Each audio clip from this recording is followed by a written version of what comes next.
Well, 50, hello 53. everyone, 53. and welcome to the Mind Clash Podcast, episode 53. Better when the mic on. Nope, Kings of the South. That's what we're calling this episode. We have some cool guests here, a bunch of newbies to the show. Thanks for coming, guys. I appreciate it. I know this is the worst time zone, but the best place in the world. All right, we are joined by Jon Draper. Introduce yourself. Hello, I am Jon Draper. I am a director in the Apotheosis Corp in Rejection of Sovereignty, a Wormhole Alliance, and yeah. Great. Sharp as. Hey, I run the Corp Not Supposing Me and stuff down. All right, I'm going to turn you up, but if you get a little louder, that'd be great. Creecher. Hi, I'm Creecher Verpio. I'm a military director in TEST, though my main department is capitals and chip. So that's what I do. Been pretty new to upper level alliance leadership in the past few months here, so kind of taking it all in stride, but it's a lot of fun. So it's my first stream.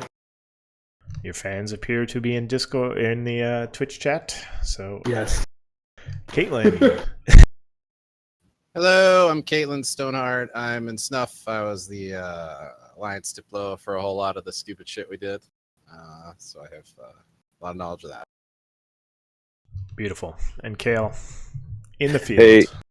Yep. Hey, what's up? This is Kael Decadence. I'm out here live again at Fort Hood shooting some live mortars. We just shot off our first illumination round, so excuse me if I have to go and, deal with that kind of stuff. So if you're talking while one of these goes off, are we all going to get hearing damage? No, not at all. Oh, that sucks. And I'm Meredudd, line member of Iron Armada, living out in Fountain, trying to beat up Orion whenever I can. And this is the Mind Clash Podcast. Thank you all for coming. This is a crazy week for news. I am moving, and I don't have time to read all this stuff. Holy shit! Why do they have to dump all this on me in a crazy week? Yeah, there was a lot of news. We had the minutes came out from the CSM summit, which was really good. I actually ran through that in about a couple hours. Then we had what do you call them? The Balance Pass. Balance Pass dev blog. More details on the September update and the Lifeblood expansion through those CSM minutes. Yeah, Lifeblood. But let's talk just generally about the CSM minutes. I didn't get fully through them. I started getting through them. A lot of good topics in there. The CSM summit was a couple weeks ago. Those are the minutes on what they can release. This isn't all the things they covered, but this is just the TLDR that isn't NDA'd. Yeah, it seems like they really had it covered down, and you got that good bunch of CSM guys like Yintan, and oh boy, Fuzzy Steve. They seem to be they got those good ideas, and they're just making sure that CCP is listening to us, listening to them, and making the dream alive. Yeah, obviously a lot in there about refineries, the moon mining changes, the reactions structure and balance passes. There was also a video this week from CCP, 49 minutes of CCP demoing out the new refinery structures and the moon mining lasers, with some changes they announced there, including a change of the anchoring and onlining structures for all systems, that there would be a vulnerability added to the beginning, a 15-minute vulnerability, followed by the 24 hours of anchoring, followed by 15 minutes of vulnerability before the structure becomes online. This is a great change for structure combat, in my opinion. I don't know how everybody else feels. I have to agree. Is the problem with Citadels now is there's not a whole lot of counter gameplay to it. You really have to. Time zone tanking has turned into such a huge thing. You get 3 hours of vulnerability for after houses or whatever it is for, deep in your own space or whatever. But all it takes is to be able to start anchoring structures like we did in XWY over the weekend, in Impasse, is you just flip to iHub and then you can anchor a Fortizar or whatever directly into their space with absolutely no counterplay by them. And I don't think that's very fair or for both the attacker. It's obviously it's fun for the attacker, but not exactly engaging for the defender or whatever until they have to show up. Yeah. Go ahead.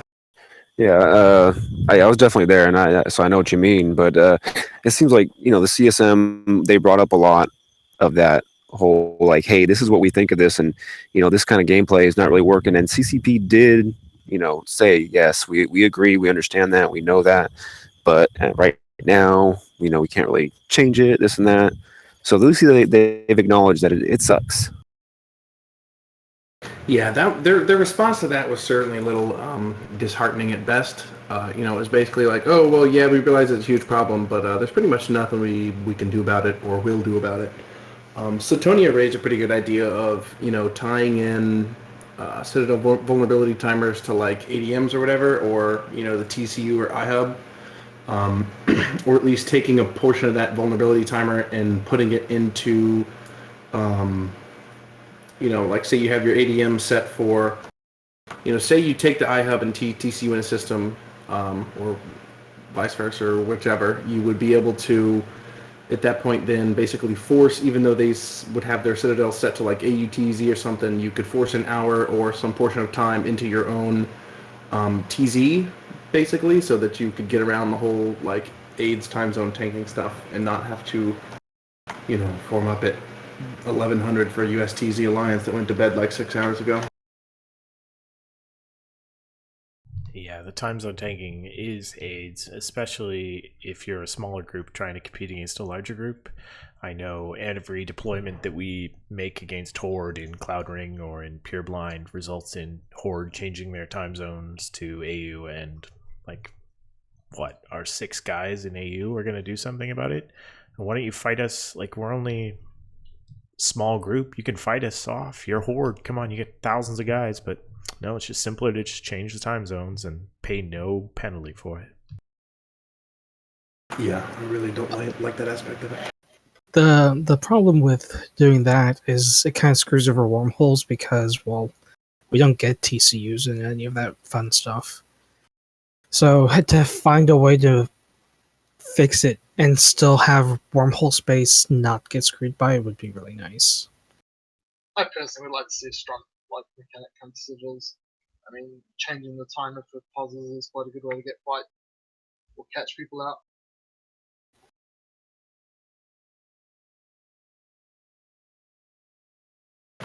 That's a pretty good point. I do say there are some merits to the POS system. I have to say I kind of like the system of the POCOs or whatever, where basically the first timer is pretty much always vulnerable. So the next time would come out like a day or 48 hours ahead of time, so that it would come out during like the defender's set time or whatever. And then they're also talking about putting the third time on a day and time within obviously a certain window for the defender for the final structure timer. In that way we could at least get out and play spaceships when we want to, but not have to just stay up till 3 a.m. or whatever ridiculous time. In that way it doesn't put the defender at any sort of disadvantage, but you can still create timers without having to just form up in some ridiculous TZ or whatever. Yeah, we'll see how it goes with scheduled moon mining explosions, and if groups are placing those actually in their prime times to take advantage of their highest player base to make use of their mining fleets. If it turns into groups asking people to alarm clock into ridiculous hours so that they can mine their R64s without any risk of their local enemies being around, I think CCP are going to have to look into that as well. Yeah, it's a good point. I didn't even think about that for the for basically just tanking with your laser. But you can also, if I'm not mistaken, it comes out pretty much, and you have it sits on the edge of whatever the radius is for I don't think they've specified how long, but then you can just blap it with the laser and then it explodes, right? Yeah, it's like a short window before you can make your field. Yeah, because otherwise it will disappear. I think they said that it has to be done a certain amount of time within, and it depends on how much you've gotten, I think, too. Okay. I think it's intended to be like, here's a window, like your timer is up. Now you have an hour, 2 hours to get your fleet formed up to actually go mine it. And it's not going to blow up on you in a 10-minute window while you're trying to form up. Yeah, that would be ridiculous. So I know how bad PvP pilots are at forming up. Forget miners. All right, any other big things in the minutes that you guys noticed that were notable worth talking about today? Look, I actually read through that at lunchtime today for the first time. I know it's a lot to get through. It's like, Yeah, I like how they Arth was talking about 20, 60 hours a month for a Plex subscription, which seems ridiculous, but also I know of anyone that would spend 20 to 60 hours a week for 1.5 bill or whatever. And if you're doing that, I think you need to find a different way to make money. If it takes you 20, 60 hours to get a bill and a half or whatever. Yeah, I mean they did say that it is high, but right now that they don't think it's that high, and then maybe if they see it getting higher, they might like seed some Plex into drops and stuff like that. But I mean, it is kind of rising, and it's kind of ridiculous. You have to work a second job if you want to pay with Plex. For sure. Yeah, I mean, there's a lower end where you make it too easy to get a Plex, and then you encourage people to start farming it out illegally and then trading it over on the black market. But I know, like 60 hours, like if you're a low skilled pilot and you want to like buy a couple skill injectors, like the direct correlation between skill injectors and Plex is the price is out of whack. It doesn't make sense. like, I've been thinking as I approach like the end of my skill queues, like there are a lot of skills that don't need to be nearly as long as they are. Oh, like the 45-day skills? Yeah, like Capital Weapon Specialization 5. Oh god. It's not even like just to get into Tech 2 capital guns, like it's like 35 days on top of all the other skills you've trained to get to that level. Yeah. It's only for 2% damage for the very last part of it. No, even before, like, sorry, the like capital weapon, capital projectile 5, or like capital torpedo 5, or whatever. Like those, like, there's so many freaking skill points and so much time. I wonder why that suggestion that wasn't even brought up. Because I mean, that's an excellent point. Yeah, it is supposed to be kind of a grindy, but damn. Well, I mean, the thing is that all the skills are more intensive than the previous one. So what battlefield or battleship or large projectile 5 is like 2.5 million, I think, or something like that, or like 2 million.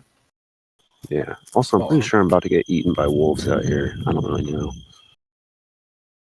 Fire helps. Learn that in Cleansing the video game. fire.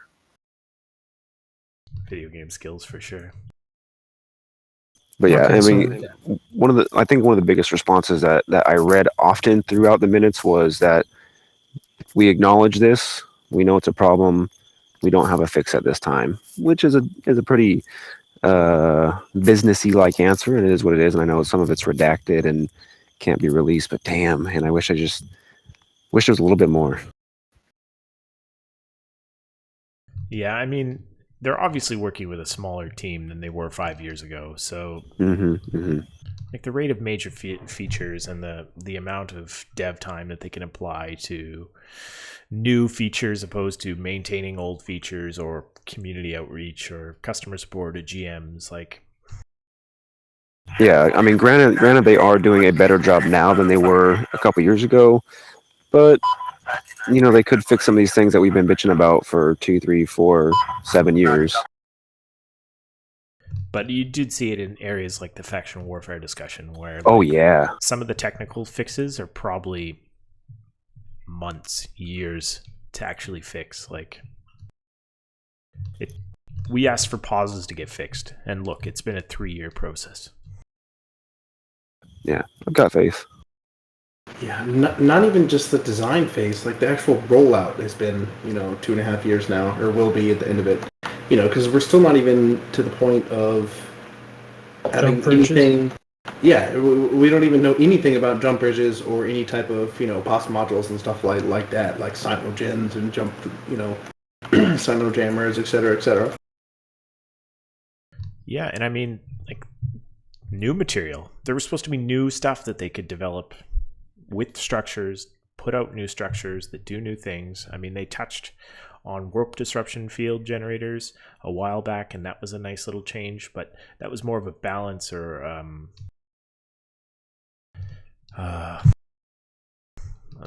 the other word is escaping me, where they actually change all the different meta modules into different Tier side. Thank you. But they haven't really added any new structures. I mean, we speculated when they started beginning this process all of the different things they could do: an information warfare platform, statues in space, billboards, guns that you could stationarily place somewhere. There's nothing. Like, there's no new structures. I mean, parity first, obviously, that's a nice goal, but And I think that's what they're going for, because they keep branching more and more out. I feel like, and they talked about doing the whole billboards and advertisements and stuff in space, but they haven't exactly touched on that. But I don't know. I mean, I guess they haven't mentioned it in like almost a year at this point. But that's very CCP-like, which is talk about something and then do nothing, and then talk about it again and then bring it up and then maybe actually do it. Like the whole shield slaves thing, which is a kind of irritates the shit out of me, kind of a pet peeve. They talked about having that out for, the summer release, and now it's pushed back indefinitely with no plans to work on it, or at least no time zone that they can, or timetable that they can at least talk about, And, TEST is a, Shield Super Capital Alliance, we're very invested in, what these changes would bring for the Shield meta and all that kind of stuff, and also with that was supposed to come the whole Sancho rework and, different loot table and basically make them like the new Garistas or whatever. But we've heard absolutely nothing about that, which is very, I don't know, I feel like CCP just has really bad feature creep issues and then realized that, hey, we don't actually have that many developers. I agree. I think that's probably the best explanation, is that it's feature creep. They keep on saying, okay, maybe we'll do this. Like, they said, maybe we'll allow moon mining in wormholes, and then they said, maybe not. And because they kind of, I think, are realizing how much more that would cost in terms of just the coding and all that stuff. And even then, like, something as small as like in the notes that said Alliance bookmarks, we would like to do that, they said, in the future. It's all of these little, like, we would like to do this, but I think that they keep on forgetting how small they are compared to other larger developers. Yeah, but you know what they are doing? They're doing balance passes, guys. they have pulled out the balance wand, and the first targets are frigates, cruisers, and destroyers. These are pretty much just Tech one specifically. Yeah, these are pretty much just the alpha ships. I know this was asked for by a couple of the CSM and probably advocated for by Sutonia and Railroad. Oh, absolutely. But probably a previous pet peeve of the other CSM candidates who ran on balance in the past. So It wasn't me. So they're hitting a couple of the ships, minor tweaks to power grid, minor tweaks to CPU, making a couple ships smaller. They're adding a little bit of weight to the Tristan and reducing a little bit on the Vexor as those two ships get high use. Which one was it? The Coercer, or there was another one of the ships that they're reducing by like 50,000 kilograms? The Corax, yeah. And they give it like Corax, plus 50 okay. shields. which I think is pretty cool. You know, I don't think any of this thing hurts anything. If we want more, you know, if we want new players, we got to give them something to do and make them feel valuable. You know, if you fly up a bunch of ships that just straight up suck, nobody ever wants to play the game. But the coercer still, like, the whole point. The problem with the coercer isn't its speed; it's fitting. You can't fit a coercer properly, even with perfect Omega skills. Yeah. And I think that's the biggest mistake. Like, all of them, I think, are all great. I even like the Tristan quote nerf, the slight nerf to it, but it's the Corax, I think, just got a really bad pass. And 50 shields isn't that much either.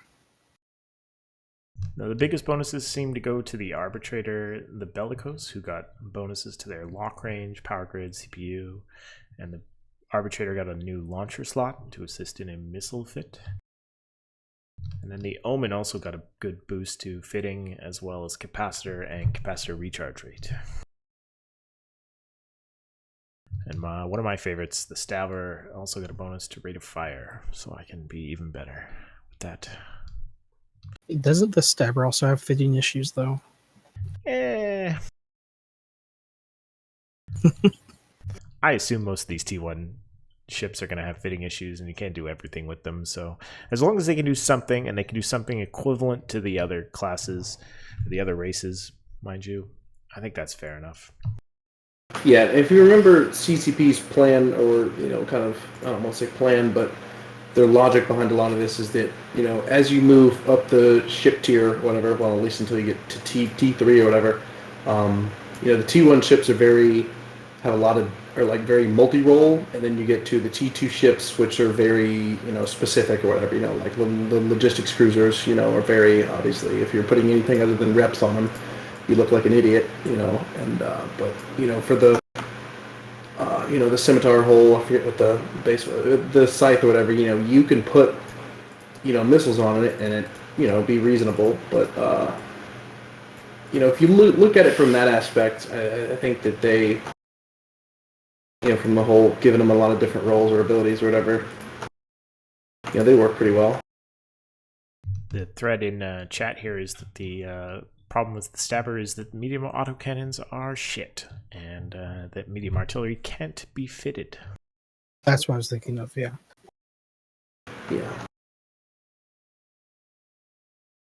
I killed many people with medium autocannons. Don't worry, they still work. CCP advocates in this devlog of the passes that they're making on these cruisers, frigates, and destroyers, that they will continue on into the Tech 1 battlecruisers and battleships, pirate and navy faction ships, Tech 2 classes of assault frigates, heavy assault cruisers, as all potential future candidates for balance passes. These gentle, subtle, try not to change the meta too much, but maybe shake it up a little. So, can I take my Drake then? Of course you can. You saw the AT.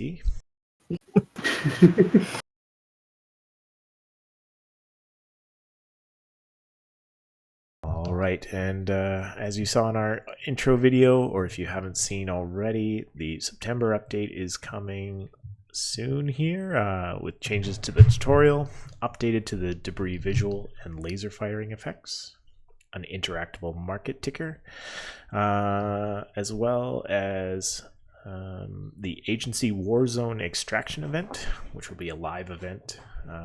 They discussed live events in the CSM minutes, which are different from the lore-heavy events that Team Mercury used to run. These are live events, like limited time run events. There will be an Agency Warzone version of this coming in the next patch. Apparently this one will be more towards all players, more than the last one, which was dedicated mostly to alpha and new players. Yeah, and like we discussed last week, it's gonna kind of coincide with the Valkyrie Warzone expansion that they're gonna have. So there is gonna be obviously some sort of lore tie-in. Exactly. Yeah, I want to say this drops like the week or maybe 2 weeks prior to the Valkyrie expansion. Yeah, that live event will be live from September 19th till October 3rd. Okay, yeah, so it works right in with it because the Right? Valkyrie comes out the 29th. I think so, yeah. This is the 2D expansion. If you missed any details of this, check episode 52. We go deep into this with some Eve Valkyrie experts. And then we have a bunch of new skill books coming for all of the related moon mining and moon reaction skills. There are 5 skills for all the moon ore processing. There are 4 skills for reactions. You can get those at the regular places you can get them, colleges or JITA, because you're lazy. And a little bit further down the line, we have Eve Vegas coming up October 6th to October 8th. I'll be there. If you're going to be there, please come and shake my hand, slap my back, say hi, tell me you listen to the show. I will blush and say high five. I'll be there. Should be a lot of fun. The last one I had a freaking blast at. Like, this was my first, obviously traveling to an Eve event other than the little local ones that we do around in southern Louisiana. But Eve Vegas is always, it's way more fun than I thought it would be. This is my shout out for Eve Vegas. You should all go if you can next year, considering it's now sold out. It is sold out. That was the announcement this week. I was disappointed when I couldn't get a pub crawl ticket. Forget anyone else going. Totally sold out. First time Eve Vegas has been completely sold out. I'm guessing this is at like the 900 probably level. Probably 900 1,000 people. Which is quite impressive. I think Eve Vegas 2 years ago was... or last year was 780 or something, 840. They were talking about in the CSM minutes that if they get over like 1,000 or whatever, they're going to look at getting a new venue for next year as well, so that they can have even more people if it keeps growing like it has been. Yeah, I mean, it's a great event. This will be my 3rd year in a row. Might be my last for a couple of years, but I'm definitely gonna rock it out this year. And if you haven't, or you're thinking about it, Eve Fan Fest is a bit of a take your wife, go for a vacation, do Iceland. But Eve Vegas is drop the wife, forget your family, go party all weekend. It's definitely a great time. You don't have to be aligned with any of the groups. You don't have to have a bunch of friends who are going. You will meet like-minded individuals there for sure. Yeah, I mean, I come from a bigger group in Test, so there's definitely a lot of people to meet, even if you don't. I did meet a lot of people from outside of Test, but it was pretty cool because, you get all these people that you sit around on comms with or whatever, for, sometimes hours a night, if not more. If we're really being honest, it's probably, 20, 30 hours a week sometimes, because when I get home, I get on my computer and just, until they go to bed or whatever. And so, you finally put a face to name or a face to voice, I guess, with all these people. And, I was worried that there'd be some kind of, I don't want to say growing pain, but like adjusting phase or whatever. But everybody pretty much meshed instantly, like we do on voice comms or whatever. It was really cool. Yeah, I mean, even if you hate a certain group or you have some bitter rivalries with individuals within the group, I mean, I relate it to taking your jersey off at the end of a sports game and walking out into the hallway and bumping into one of your competitors. You probably left it all in the field or the rink or wherever you were coming off of. It's just another guy. You have a shared experience with them and you can laugh about it. For sure. I met a bunch of PL guys that I'd never met. And, being in Test, we've kind of got to look at PL rather bitterly. But I met a bunch of people from PL and they're all like super cool shit. I mean, I don't know what I expected, but, Yeah. There's not many bad people. There's definitely some awkward people, but you can't get over that. You talking about Yen 10? No. Oh.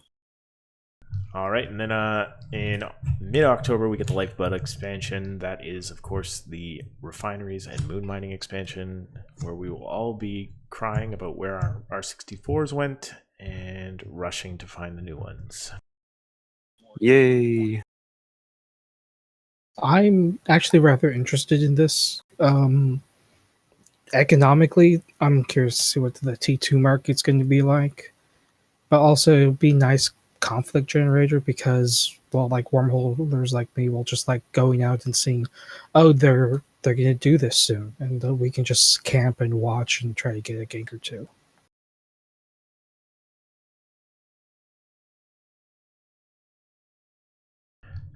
And then we also have the Resource Wars event coming out at the same time. This is a high-sec version of a new type of mining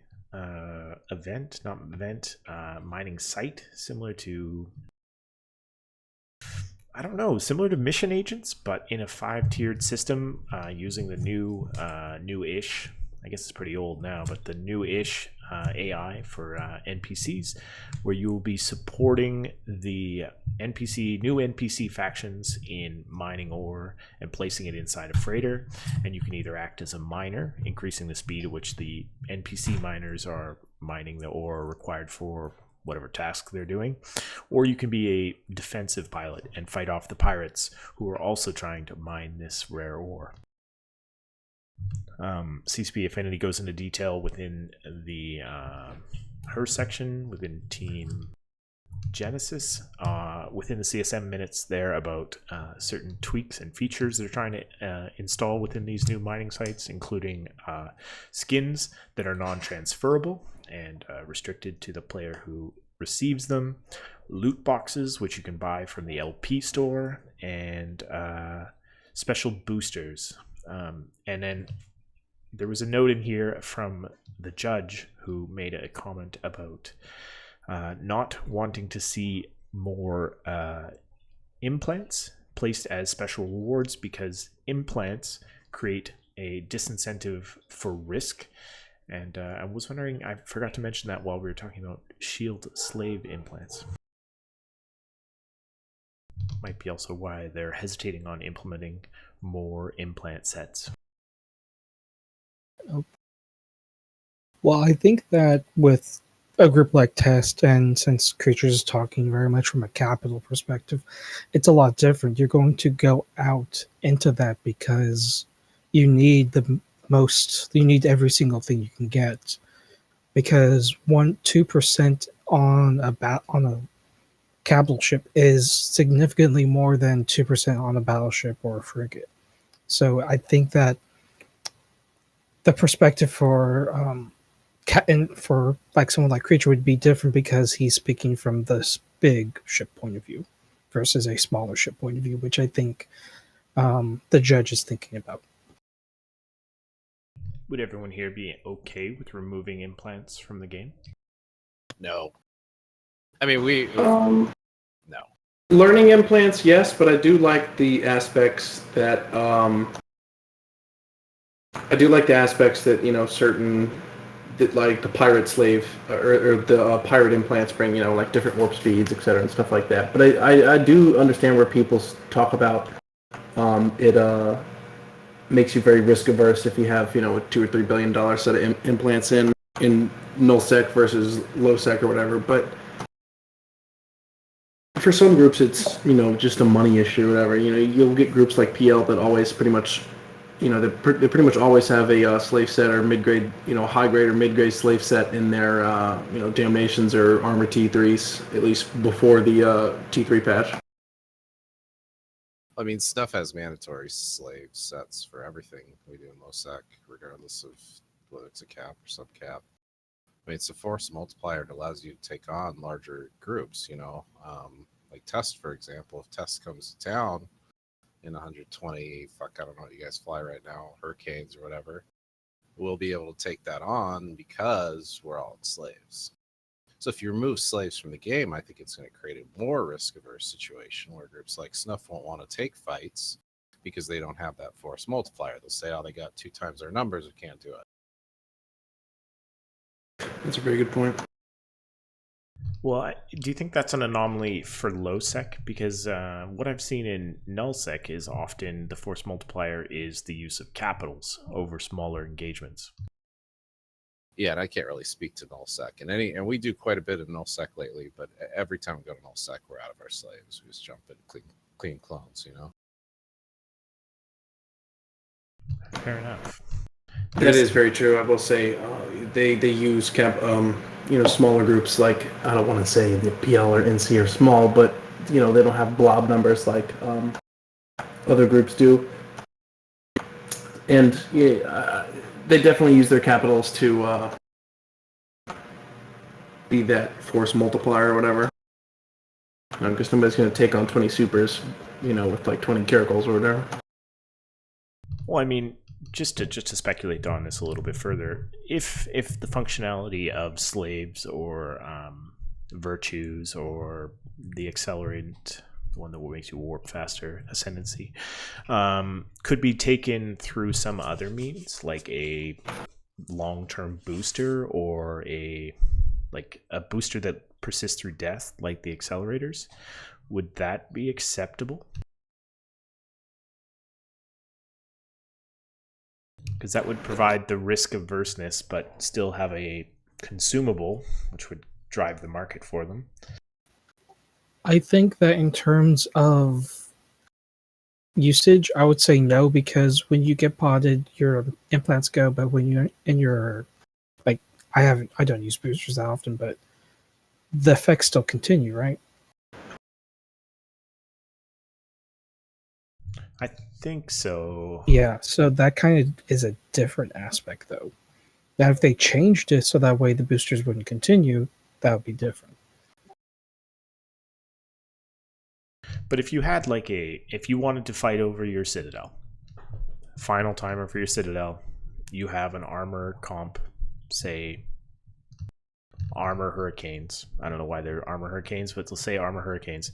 And you want to really be the best pilot you can be for your FC, and you go buy the high-grade slave booster set, and you jam that in your head, and now you have 20% more armor, and you can be the better pilot, and you can take 3 more volleys before you go down, which, over the length of a fight, and you reshipping 3 or 4 times, because this is your final timer for your Keepstar or whatever, you would get the use out of that slave set, but then it would not persist over, and you wouldn't have to worry about the next day taking out a scepter and going on a scepter roam. The thing I like about boosters is that it has drawbacks, and I think that if they were to go into booster form, I think that they should also have drawbacks. That random gamble of the drawback. Otherwise, it doesn't separate them from the other ones, from the other drugs. I don't know. You could put it on a different booster slot or whatever. I don't know if slots like three or four or whatever you use, but I think that would definitely be something to think about with.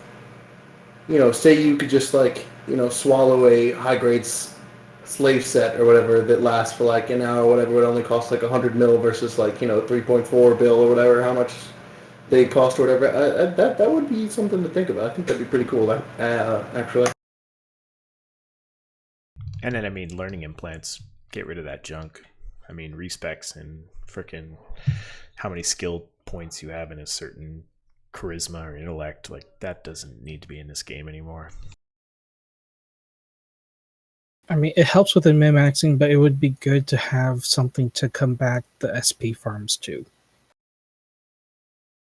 Because if you take out attributes, it will affect SP farms, and there's too many of them, to be honest. Well, I feel like learning how to effectively manage your respecs is best suited to new players and players who are trying to get over that first 30, 40 million SP. And personally, I don't think that newer players are learning how to effectively use their respecs and to take advantage of long training queues. I think new players are jumping around to whatever the flavor of the week is or whatever they're most interested in. I haven't done the new player experience in full, and I haven't and I don't remember when I last played, but I don't think that the game ever talked to me about respecs at all, No, it does not have anything about that. even in the new player experience. Nope, not at all. So that would be something that CCP would need to include, because if That- new players aren't doing it or are unaware, There's still a lot of stuff that is things that's like a societally learned mechanism that I think is just inherent to the game. Yeah, it's that's true. But a lot of the new players, unless you know that you're going to join a group, new players will start just playing it and seeing what it is. You mean and then stick around in high sec because they don't know what else to do? Exactly. Oh, okay. Yeah. Well, I will say, when I first did, the new player experience, which I guess was like 4 years ago at this point, I don't remember them saying anything about, what your different attributes do and all that kind of bullshit. But I, for one, blew all my remaps within 3 or 4 months of starting the game or whatever, because, I didn't understand the significance of it, because I was like, oh, well, let me save off 2 days of that, 20-day train or whatever, because holy shit, 20 days is so long, oh my god. And, nowadays, I'm coming up on I don't know, however many SP, almost, 80 or 90 million at this point, and I'm like, oh wow, 30 days, that's a really short train compared to, Titan 5 or whatever, which is 60 or however many it is. Yeah, and there's a lot of things that we as older players who've been playing for 10, 12, 15 years kind of take for granted, and you get these new players in, of course it's overwhelming because we know all this stuff, they don't. There's no indoctrination besides getting to know somebody, watching YouTube videos, Twitch, etc. For sure. Yeah, and I think it would be kind of neat if they added where you could. Let me think of it right here. I always tell new players to go out and meet real people and get in a real call, because that's the fastest way you learn in this game. Oh yeah, definitely. 100%. I was gonna say that I think it'd be kind of cool if they gave you, after you've played a year or whatever, or 6 months, or whatever, they gave you those bonus remaps or whatever, in case you were dumb like me or whatever and didn't understand the significance of blowing your 2 bonus remaps that you only ever get once. I've still never remapped. 115 million SP. Jesus. I say that. I sit with +5s and then a pretty even layout minus charisma or whatever. +4s, flying dictors. Don't care. Anyways, that's some random speculation. Stuff they could improve. I think needless complexity in the early game is kind of redundant. I don't think it helps anyone. But complexity may be light in this section where we talk about battle reports and player news. There's a war in the south, right? You guys are killing each other. CO2. I heard about There's it. some sort of war-ish type thing, a three-way menage-a-trois war. And then whoever else shows up for a little bit of fun on the side. Mm-hmm. It's gonna be not even a third party. There'll be fourth and fifth parties going on. So we have a report here of a CO2 capital fleet destroyed in WXY TAC YM. Yeah, that's the one that he was mentioning earlier. Yeah, I wasn't there for that, but yes, TEST did do some little bit of damage on a dreadnought fleet. I want to say it was 80 something dreadnoughts. I think you got the kill report there. I'm linking it to Twitch.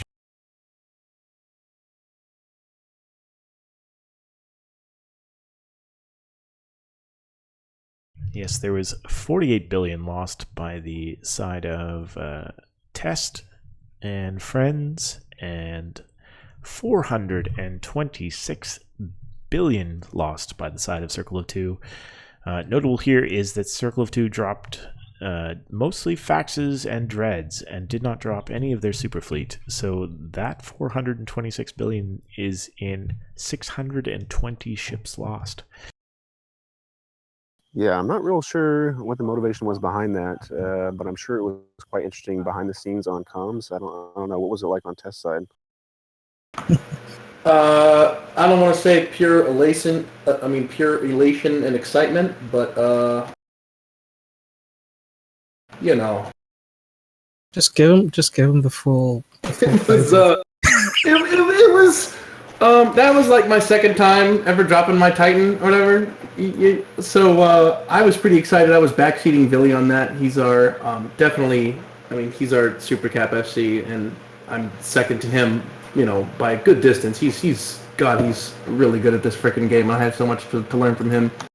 Yeah, I don't know if I'll ever be on parity with him, and I doubt. I really doubt I ever will be, just because his talent at this game is ridiculous. But like, we were planning on bringing the house. Okay, we had planned on that. I don't know if many of you have read Billy's AAR, but when he takes a fight, he does multiple hours of planning. We moved different caches of different stuff around. We had to make sure that we had the fits right for the Fortizar in case that comes online halfway through and we get to have that like 40,000 DPS or whatever on grid.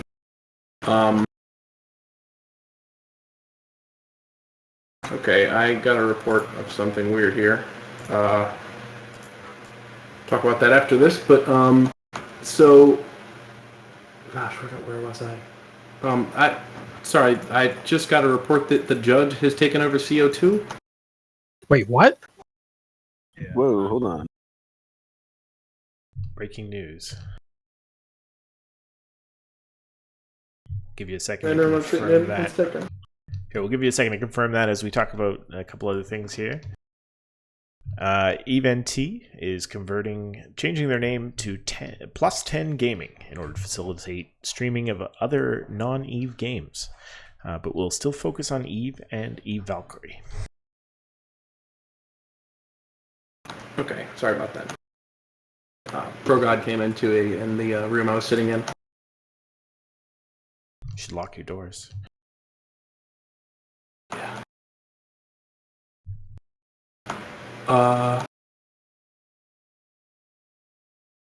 Holy shit. All right, sorry, shit. If you are much of a reader and you want to get outside of the big channels that do a lot of the reporting on EVE Online, check out Kirith Kodachi, who is preparing for Lifeblood on his blog, nvidia.com. And Noisy Gamer is dipping into what Lifeblood is going to probably be doing to, I'm assuming, the RMT market, but that guy is in a lot of the market-related tasks. So check him out on the Noisy Gamer blogspot.com for all his blogs. So the judge, CO2 executor.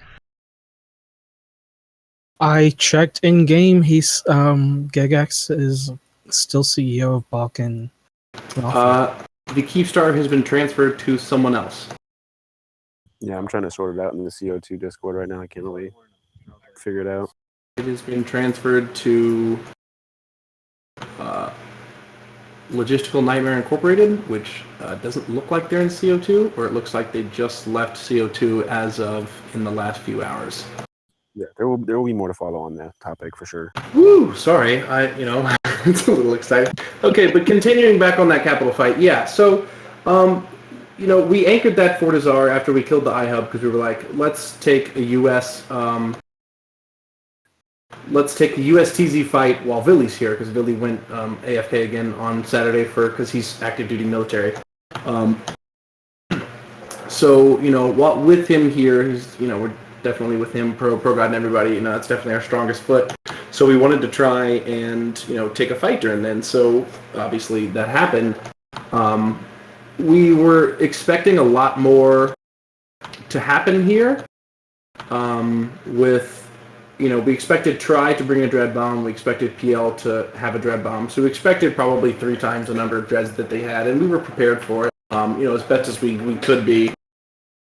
But when they landed on 0 on the Fortizar and we could just drop our Titans in within tether range, at that point it was just like, okay, I don't know if you guys know exactly how well a boson works at 0 on a group of like 150 capitals, but it pretty much destroys almost everything. If that guy in the Reaper had not, if that guy with the Reaper Doomsday had not shot, had actually used his boson and not been like absolutely terrible at the game, we would have probably destroyed almost all those capitals with that third boson. Like when we were locking them up, I was locking up, dreadnoughts and carriers and shit in like, a third armor or something. It was ridiculous. We interrupt this mug for a live broadcast from CO2. Pepe, please tell us what's going on. Oh, he might be here. Okay, he'll chime in when he chimes in. Sorry, continue this mug. Still kind of undeveloped. When he chimes in. All right, can you hear me? Yeah, you just have to mute the show in the background. Okay, sorry about that. Kind of a developing situation right here. I don't have all the info, but what I can tell you is our Keepstar has been transferred to one of the judge's alts, and he's also transferred quite a few of our citadels throughout Impasse to a former CO2 corp that left for test.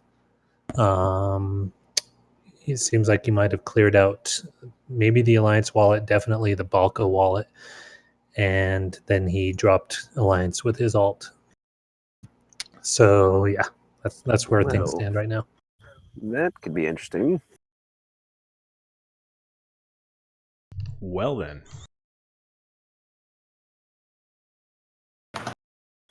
So about this war, who's winning, huh? I don't know. What the fuck? I mean, well, there goes the rest of the notes. Thanks all for coming. Yeah, you definitely have a interesting show next time, or next episode. Okay, well, thank you for bringing us that hot news there, Pepe. Fuck, feel free to stick around. What were we talking about? We were smugging about the CO2 capital fleet getting killed, but I mean, Judge just headshot the rest of CO2, so... Yeah, we're going to look into this. So next topic. So... Do we have our representative from SNUFF, right? We do. We do. So there was some other, I don't want to call it betrayal or backstabbing, but there was transfer of friends from SNUFF to the Imperium, right? Transfer of friends? Is that, We I didn't don't know- I really don't know have what you any call it. friends before. Yeah. I think we did some bending of the knee, right? Yeah, it's more of a bending of the knee situation. So yeah, let's go into this. So you guys are notorious low-sec pirates, really high SP characters, loving those armor slaves. What brings you down to join the Imperium? Well, there's really nothing. I mean, there's no one to fight around us anymore.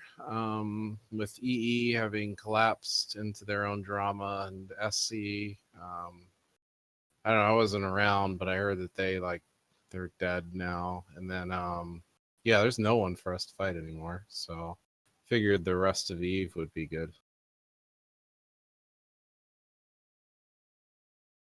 So are you guys moving into Delve proper? Are you moving into Aquarius? Are those details kind of still coming out slowly? Yeah, that's to come. I mean, we're definitely gonna be in Rock Pass for a while. Just we got a bunch of alts over in I don't know. I don't do that shit. But where do they go? Delve. I don't know. We got a bunch of alts over mining every day instead. So it's like everyone stopped playing Battlegrounds and they all Rorqual mine now. It's kind of boring for me because I don't do that. So did you guys not see an opportunity in LowSec with the moon changes to be like the people who do the moons up there? Because apparently like some of these are going to go underutilized because of the dangers of LowSec mining, right?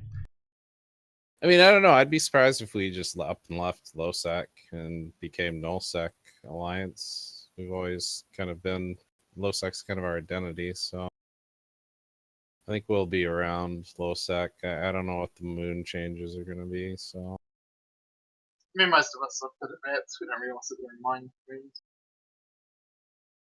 I mean, that was the Alliance income, right? Like, you get into this whole thing where guys are going to mine moons. Are you going to pay them to mine the moons, or is that just go straight into the Alliance file for SFG? Big can of worms. Yeah, so you guys were pretty rich off of holding a large area of high-end moons, while in the current system, they require limited effort to extract the valuable resources out of them and refuel them and maintain them. And then you guys would be fueled with content whenever somebody got their britches up and tried to take one of these from you, and you'd be able to form and fight them, right? Yeah, I mean, it's kind of like what we do now. I mean, we got moons, right? Sharp, do we still have moons? Yeah, we got moons. Yeah, we got moons. So, like, people attack our moons, and then we defend. But the problem is, that's what I was just saying, we don't have anyone to attack our fucking moons anymore. It's like, they just sit there. Yeah, moons have been the central content driver for us the rest of the fights. Are the people trying to take them off us, or us knocking on their doorstep? Cool. So, I mean, there's obviously lots of good content from a large coalition block like the Imperium. So you're going to probably be engaging in some of their SIG play and doing the deployments and looking forward to that kind of stuff. I mean, honestly, all I've seen so far is a lot of Rorqual mining, so I assume at some point we're gonna like get in the mix of big fights and shit. I think we're gonna be kind of in it. LowSec, you know, we kind of do our own thing, but we're in the brand. I'd like to just take a second here to tell Caprisa and Craft Foods that we did talk about the coup, and we are not glazing over that. Don't worry. We realize there's a coup going on right this second. Well, I'm sure your readers would much rather hear about SNUFF and our doings, so. I just wanted to get a little bit of the insight on what you guys were looking forward to, and I mean, obviously the established big coalition block. I mean, the Imperium has really good structures in place to support large groups of players coming in, and I mean, they have a really safe region in Delve. I mean, don't try to roam there; you will get dropped supers on you. Trust me, it happened to me last week.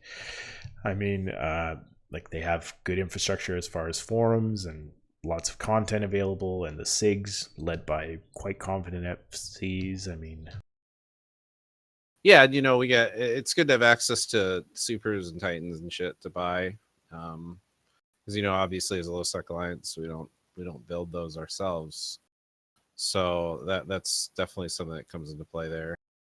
Easier access to cheaper titans.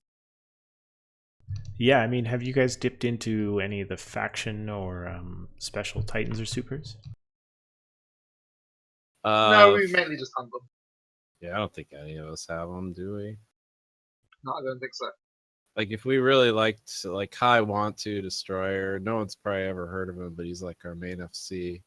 I heard other FCs like got those purchased for them, like some PLFC or was it CO2 or some shit? Oh, Maybe Waffles, in was PM. it? Yeah, They, Waffles. get They racing. yeah, see, I haven't seen any of that in our alliance. Everyone just seems to kind of keep their money to themselves. Well, So I don't know. I don't think anyone has any. well, maybe in this ripe super capital market, you'll get bored of having one of every flavor of super available to you for ridiculously underpriced. Can you get me one of those Blood Raider dreadnoughts, or at least BPHC? I'll make you really happy. Just want to point out to CO2 that we are accepting refugees at this time. Yo, I have all my shit in Impasse, man. Hey, funny. So does CO2. Not anymore.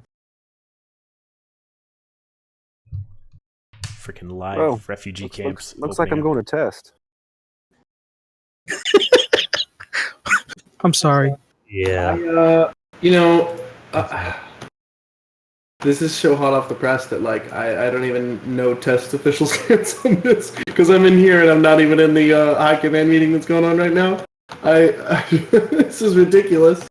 I mean, you guys are probably know more about it at this point than I do. I'm trying to read all of our back channels and shit like that, but Well, you know to how my knowledge, we had no idea that any of this was coming. No, Well, I have I no. think some of you did, because you know how Meredudd kept feeding you intel on like FC alts and all that when he started joining Test. His corp Tits has been getting a lot of our citadels transferred in the last few minutes. So I think if nothing else, this is kind of in the works between Judge and Meredudd. But I would have never seen this from the judge. I mean, we've had him on the show before. I mean, he seems like a pretty good dude, but damn. I can't say anything as to that right now. Anywho, so I guess that kind of goes our topic of into the topic of who's winning the war and where's it going. Because I think we know where that is right now. What war? Yeah, right. Well, I mean, I'm just gonna keep onlining this this pass on the Keepstar Undock, and that's we'll see what happens. I'm not gonna hate on you, but I will be putting the application soon.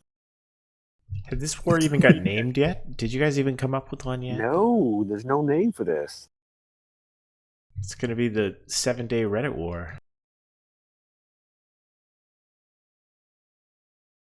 I feel like more battles have been fought on Reddit than actually in space. But I mean, what do you expect from Test and CO2? I mean, to be fair, I don't think either Test or CO2 were really taking this war seriously. Neither of us had really committed yet, but this kind of came out of left field. Yeah, I mean that's one of the things that I was going to bring up was like what were the motivations? I mean I know what kind of spurred everything, but as far as stated end goals and this and that, but I think we kind of got a stated end goal here. It's stated and happened. I can kind of comment on that. What all would you like to know specifically? I mean, because I've been upper level for at least since the beginning of this year. I mean, I personally I didn't know anything of the insides as far as CO2 goes, what our end state was. I think we were just kind of having fun because I was having fun. Even this morning at 6 a.m., I was getting on fleets and taking back structures and nodes. I mean, our plan was to get you guys, out of your space. After we came down, we talked, you guys, or at least CO2 had started some hostilities with Sol or whatever over some rental space. Whatever spin or not, to my knowledge, at least our side, was that that CO2 had was in the wrong or was in the red on the agreement that they had over the Faith Obelisk. Like it was like a station or something. I don't know. I didn't read in too much about it, but according to our diplos, whatever, it was very much CO2 being in the wrong. We ended up with... Go ahead. I was just going to say, after this, fuck Diplos. Well, I certainly understand where you're coming from now, but, and we had tried to... And when we came back, we were like, CO2, please stop. Jesus Christ, we have to do... we have an agreement with DRF that if people are invading DRF, whatever, we have to shoot try. And we know you guys are blue with CO2, and we know that CO2 is blue with try. So if we shoot try and we're still blue with CO2, how does that work? And we were talking to CO2 and like, guys, you either need to reset CO2 or either need to reset try or you need to reset us. And they obviously did not pick to reset try, so that's obviously how that started to go down. We started hostilities pretty quickly. Nobody ever really agreed on a nip or whatever. CO2 looked like they were planning to not come into test space or whatever. I don't want to say that. I mean that once this all went south, we can't really have hostiles living within super range of us. That's the entire reason we came down to Esoteria. So. Can I just say, like, as a non-null player without investing in this, isn't this a bit disappointing for the line members to have this war end so quickly? Potentially? To end the war quickly? Yeah, dude. Like, I don't know how this is going to go, but, like, I want to kill some freaking supers and titans. Like, I haven't... I didn't get my fill of blood yet. That 400 bill whelp was pretty. 400 bill fight was pretty good, but we were certainly expecting more. Especially fighting CO2. We know how committal they are. We were certainly expecting to pick up a fight. At least another big fight at some point. I was definitely planning on whelping more caps, but maybe not now. Well, SWAT is recruiting. Yeah, I'll just throw this out there because you guys got your super cap fleet ready to go. Be gentle to our super pilots that may be trapped in space right now.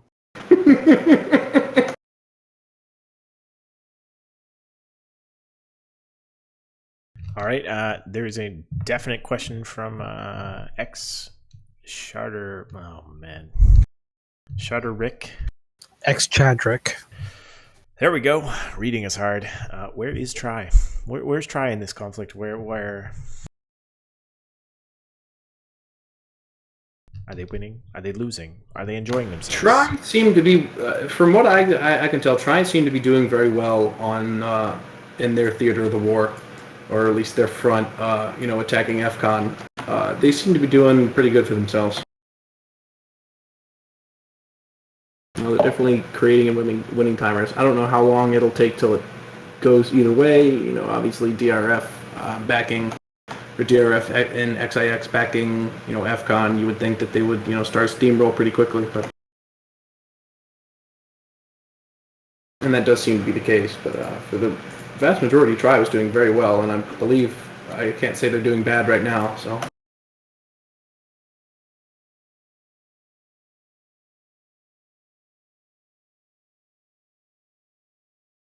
I hope that puts our Twitch viewers' calm nerves at ease. They can get over my inability to read. We've apparently had 2 Fortizars transferred to us so far, in Z-Tech in and DDI Tech. To US SOD or to US Test? To us as in test. Like,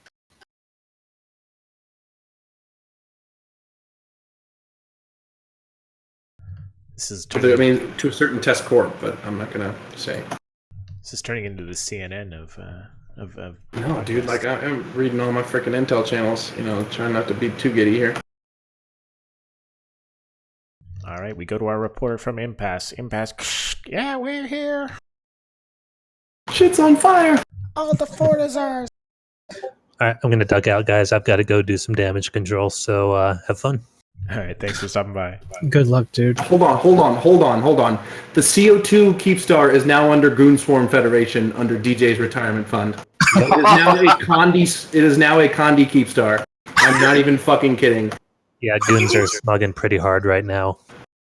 I will post this in the Discord. Holy shit. I dropped a line 2 weeks ago when we discussed the Southern War that this war felt like goons pulling the puppet strings to put 2 of their enemies face to face with a third outsider who they had no involvement in. So your tinfoil hat, does it come in adjustable sizes or something? Yeah, I think it does. Awesome, because it seems to work really well. I mean, yeah. How is Imperium going to crush CO2 any other way? I mean, deployments don't work very well for them right now. I don't even know what to say. It's a lot if Creecher doesn't actually know what to say. I don't want to say all my wildest dreams came true, but I was looking for some good fights out of this. We didn't expect to just pull the pants off of CO2 in 10 minutes. Fuck. It's time to ref the Keepstar. No, we were talking about shooting this Keepstar, and it was like, hey, we're gonna fight this for. I was like, we're not gonna fight it for a while. Hopefully, get CO2 moved out of Impasse and not living in it anymore, and then we'll try and fight it. But this is certainly a new development. So I'm going to go ahead and say it right now. I'm going to start a GoFundMe so I can write the next book. Is anybody down for this one? Definitely gonna make it into some papers. The next major motion picture. I'm on it. Yeah, talk to Andrew Groen, who started his new history podcast. I think he has 2 episodes out now already. I'm sure he'll be covering this in 3 years' time. So write down Ooh, everything. can you link that? Because I have not found that yet. Yeah, I want that too. It's on SoundCloud. I'll pull it up here. Anyways, I'm guessing the show's over because some of us have things to do. I'm thinking damage control and dumpster fires need to be adjusted. Recruitment drives and refugee camps need to be set up. I'll be talking to you test guys later today or tomorrow. Sounds good, dude. Bring all your friends. So, I'm just pulling up that podcast. all right. Well, I mean, while Meredudd's doing that, I guess for those of you that are still listening or watching, thank you very much for joining the Mind Class podcast with all the breaking news and breaking developments. We'll go ahead and keep you guys posted as much as we can. All right, it's linked there in Twitch. Just before we wrap up here, just quick reminders. On September 16th, there's an Eve meet in Perth. September 22nd to 24th, there is a meetup in Poland. And September 23rd, there's a meetup in Brisbane and Adelaide, Australia. And then Eve Dublin is October 20th and October 21st. You should register for that one in advance before just turning up. Let's roll through any shows, podcasts, YouTubes, Twitch streams, things that you want to hype up, things that we should check out. Doesn't have to be Eve related. Tell us where we should go check out. John, you want to start? I don't really have anything. I'm just a history nerd, so I just read a lot of history books. So, Have you listened to the Hardcore History podcast? Okay, you don't no. I'm sorry, but no. Okay. I'm sorry. I do try to be academic, and there's a lot of issues that lots of academics have with Dan Carlin. Fair enough. Yep. Sharp ass. Don't really listen to much. Music? Yeah, I listen to music. An Mostly New Zealand music though, which is kind of hard to convey. Well, good. We've never heard of it then. So, Creecher, any YouTube videos, some dank memes we should check out? Not that I can think of at the moment. Obviously, my corporation, Alpha Holocaust, is recruiting. We are Test Alliance's premier capital and super capital corporation. You can find us you can join our recruitment channel, talk to a recruiter, find out our latest memes. We would love to have any CO2 refugees. Sorry about your leadership. That shit really sucks. I'll give you that one. Obviously, no one wanted it to turn out like this. We were open for a fight. That's whatever this bullshit is. But sometimes that's the way Eve is. This is definitely one for the history books. Indeed. There are also other corporations and tests that are recruiting. So, I guess. to add number 1, dude. Starts with D. Reddit is always recruiting. Yes. Never would have guessed. Caitlin, anything we should check out? Not really. I want to congratulate our Imperium overlords on what appears to be a clean coup here, and hope that they never turn their eye onto us. We love you, Imperium. I think your knee is sufficiently bent. The ring is sufficiently lubricated with your kisses. I hope so. All right. Well, I will take my chance to hype this history podcast that Andrew Groen is throwing out there on SoundCloud. He's got 2 episodes up. I just linked it in the Twitch chat there, but it'll also be in the Discord. If you got Andrew Groen on Twitter, he is linking it there. It's called The Empires of Eve, the History Lectures. And the first episodes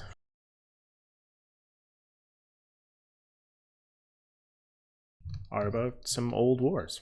I can't pull up the details right this second, but there are 2 episodes. They're fairly short, but apparently they're in the kind of Dan Carlin hardcore history style of narration. There is also the audiobook version of The Empires of Eve that's available now. I'm not exactly sure where you can buy that, but I'm sure you can find it somewhere on the internet. And if you're too lazy to read through the book, you can listen There's to an it. audiobook version. Narrated by Andrew Groen, I'm pretty sure. You are correct. Should have been Zendane, definitely. Zendane has also released his first episode of his Ruthless novella. I think it's 5 or 6 parts. I know I have some voice lines in there somewhere, but that is also available on the Eve Reader podcast. And I think Jon Draper had a few things he wanted to say real quick. If we haven't done whatchamacallit, shoutouts yet. Go ahead, hit it, man. Begin to shout. Yeah. So first of all, this is for Chadrick. I have to say USA, USA, USA. Please let me disarm.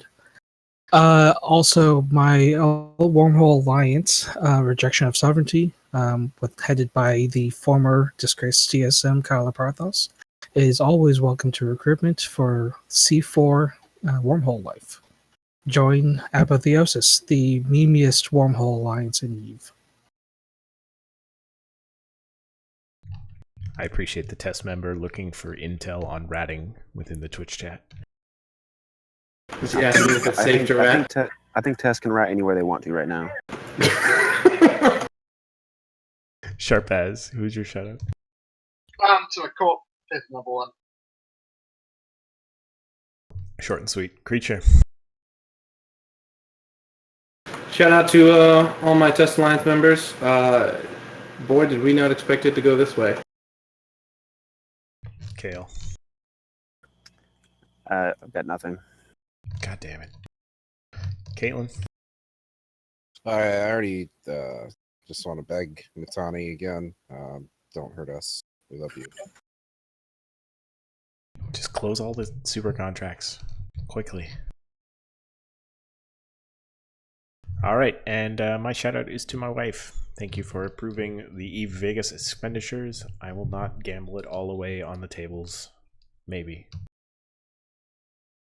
Also, thank you for all coming to the live Twitch stream. It is at 7 p.m. Pacific, 10 p.m. Eastern Time, Mondays, 2 a.m., I guess, UST, Eve time, Moon time, whatever you think you are. If you're European, I apologize.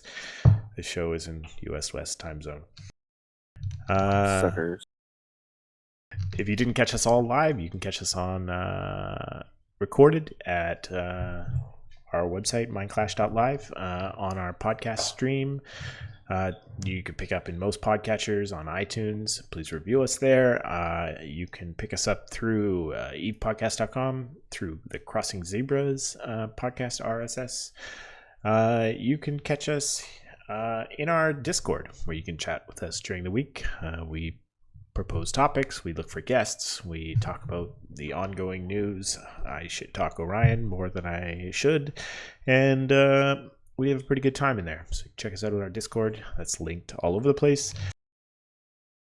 And this month is September on Twitch, so if you're interested in supporting the show through a subscription, subscriptions are half price, but we still get the full benefit.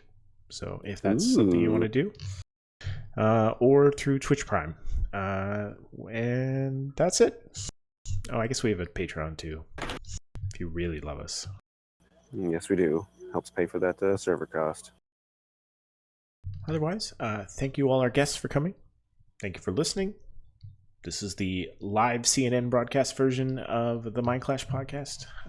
We'll catch you next week when I actually have some time in my new house to record this.